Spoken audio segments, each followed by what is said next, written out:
else. Let's do single player. Here, create new world. Your Sims world. Give me kind of an... I do bonus chests just because. Because I don't like the beginning. The beginning is not fun. This part, once you actually get into things, is fun. All the minimal amounts of the frames. Alright, how was your day? I'm going to tell a joke, and it's going to be terrible. We're going to tell the Cheerio joke. So, once upon a time, there was a Cheerio in the Cheerio universe. And in the Cheerio universe, it's very similar to ours. So kids go to school, everything normal that a human would do, a Cheerio can do. But the way their school works is a lot different. So at their schools,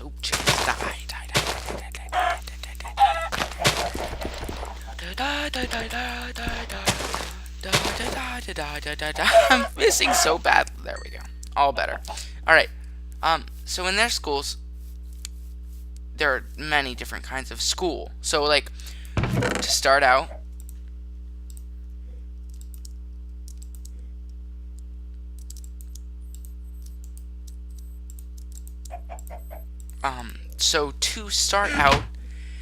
they go through primary school, or elementary school, as you not so cool American than I people call it. And what they do there is they just learn the basics of how to be a human.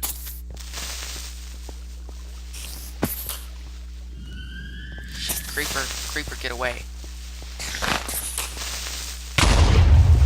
I actually don't care. It didn't deal me that much. Thanks for dropping my shit. Alright, so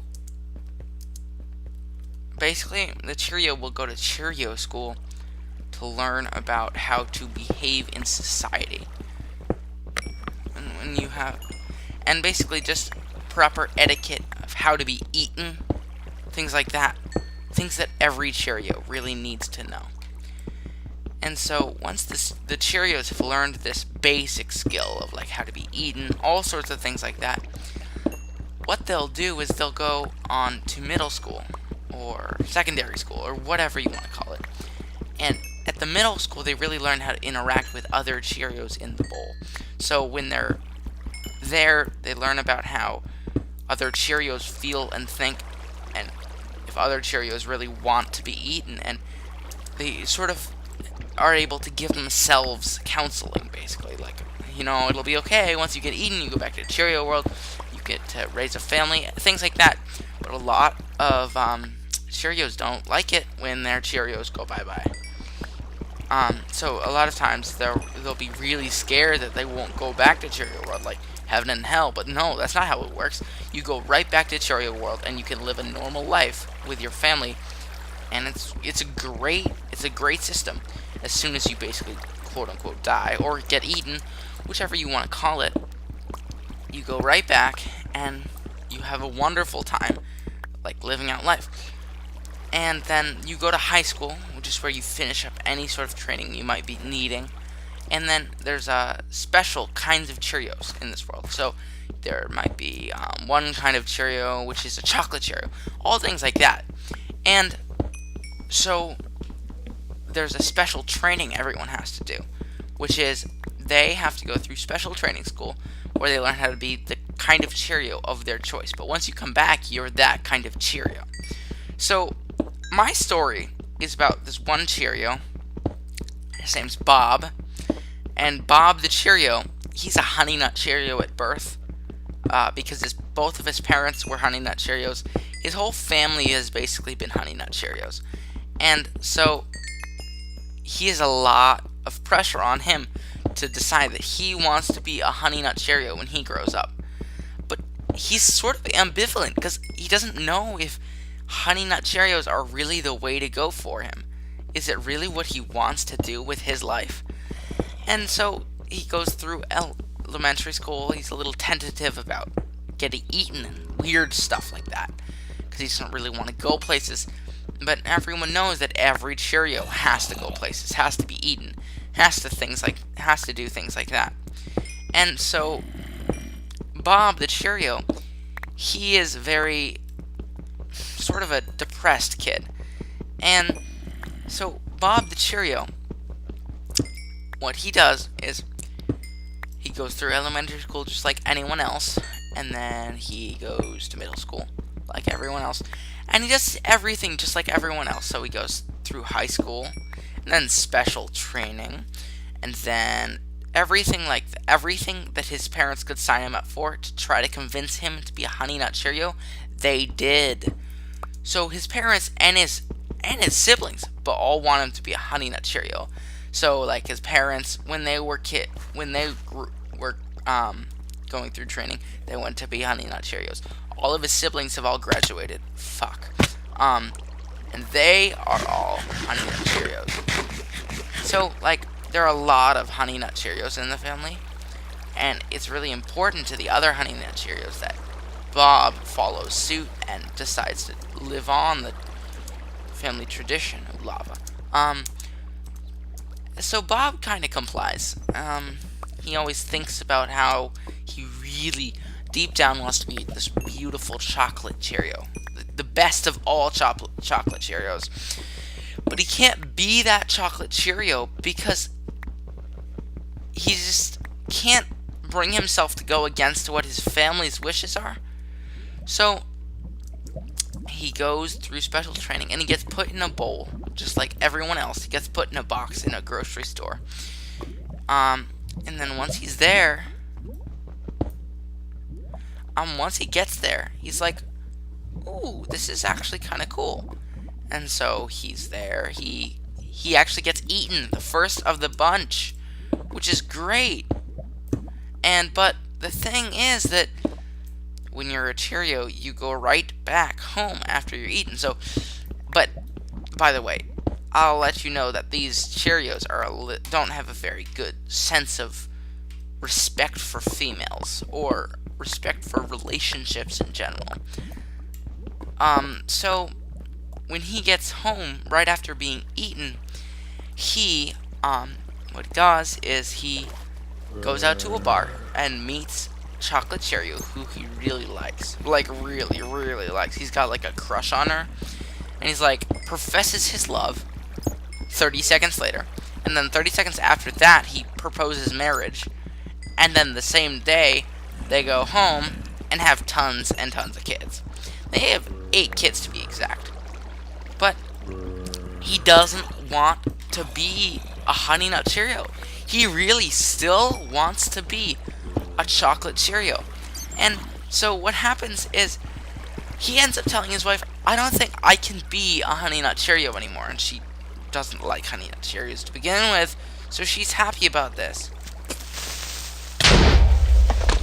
Okay, good. It didn't blow up the lapis. And she's like, what do you want to be? And he's like, I really want to be a chocolate Cheerio. I can be chocolate just like you. And she is happy about this, because that means her one and true love in the world is gonna be a chocolate Cheerio along with her. And so she is all for it. So what he ends up doing, what I mean is, he ends up going back to elementary school, back to middle school. So he passes elementary school with flying colors. He's like, I know I want to be eaten. Everyone wants to be eaten when they're a chocolate Cheerio. Everyone loves chocolate Cheerios. And so when he finishes that, they ship him right off to middle school. And yeah, so I'm gonna cut this joke short, by the way. So he is a happy camper in middle school. He's so good at it. He's so good at everything in life, really, honestly. He's like one of the best people at doing things in the world. And lapis, redstone. So he gets through high school and he goes into special training. He's like, I want to be a chocolate Cheerio, and that's what he's gonna do. And it's what he does. He makes makes it happen. He makes himself be a chocolate Cheerio. He embodies the spirit. And when he says to his professor, I want to be a chocolate Cheerio, the professor is very happy with him. He's like, yeah, I know that's what you've always wanted to do. And he's like, yeah, that's definitely what I've always wanted to do. That's what everyone should want to do when they grow up. And so he rushes through normal training, and he's very, very fast to pick up on everything about chocolate Cheerios. So he gets put in a very special box. And in this very special box, there are a lot of other Cheerios. And so this story is really about the kid who picks up that box. And so the kid picks up the box, and he's like, because he's having a party, he's like, we're gonna need some cereal for the morning. And his dad's like, totally. And then he's like, how about some like lunch meat, because we're gonna be hungry at the sleepover. And his dad's like, oh, there's a huge line. But he's like, how about some punch? And then his dad's like, yeah, sure, there's no punch line, so why not? Permission to send in death threats granted. I'm just joking. Don't send me death threats. I will kill you.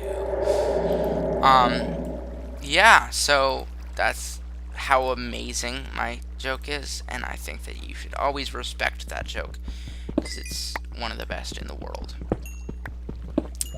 And yeah, pretty soon actually we're gonna end up stopping, because we've had a really successful cave run so far. We got like more than a stack of coal. Oof, that flour dough. Sexy lady.